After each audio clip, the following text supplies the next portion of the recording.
আমাদের degree engineer ভাইরা, তাদেরকে সম্মান করি, শ্রদ্ধা করি, কিন্তু তাদের এই মামার বাড়ি আবদার আমরা মেনে নিতে রাজি না।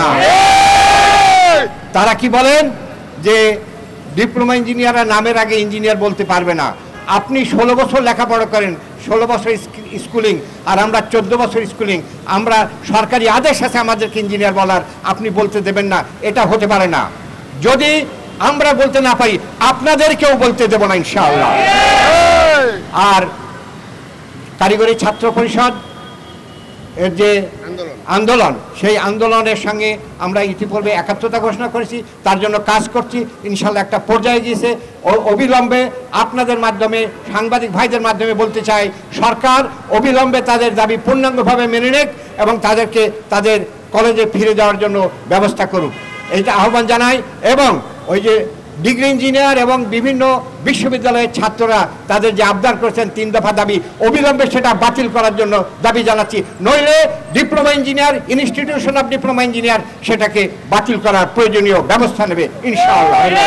তা আমি আমার কথা এখানে শেষ করতে চাই, আরও অনুষ্ঠান আছে, সেই জন্য আগামীতে আবার ইনশাআল্লাহ আমাদের আন্দোলন সংগ্রামের যদি প্রয়োজন হয় সেখানে দেখা হবে। আন্দোলন করেছে, তার পরবর্তী কর্মসূচি হবে আইডিবি থেকে প্রধান উপদেষ্টার অভিমুখে স্মারকলিপি প্রদান, এবং সেইটা আমরা প্রমাণ করব বৃহত্তর পরিসরে করে যে আমরা ডিপ্লোমা প্রফেসররা চুপ করে বসে থাকার নই।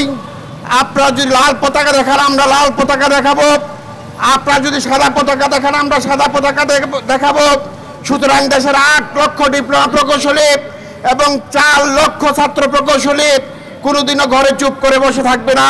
সুতরাং আমরা অপেক্ষায় আছি আপনাদের জবাবের পাল্টা জবাব দেওয়ার জন্য, এবং আগামীতে ইনশাল্লাহ ডিপ্লোমা প্রকৌশলীদের আশ্বস্ত করতে চাই যে তারা যখন প্রধান উপদেষ্টার কাছে স্মারকলিপি দিয়েছে, ইনশাল্লাহ আমরাও বৃহত্তর পরিসরে আপনাদেরকে নিয়ে প্রধান উপদেষ্টা বরাবরে স্মারকলিপি প্রদান করার কর্মসূচি অনত বিলম্বে ঘোষণা করব, সেই প্রত্যয় ব্যক্ত করে আজকের এই মানববন্ধন কর্মসূচি সমাপ্ত ঘোষণা করছি। আমাদের পরবর্তী কর্মসূচিতে অংশগ্রহণ করার জন্য বিনীত অনুরোধ করছি।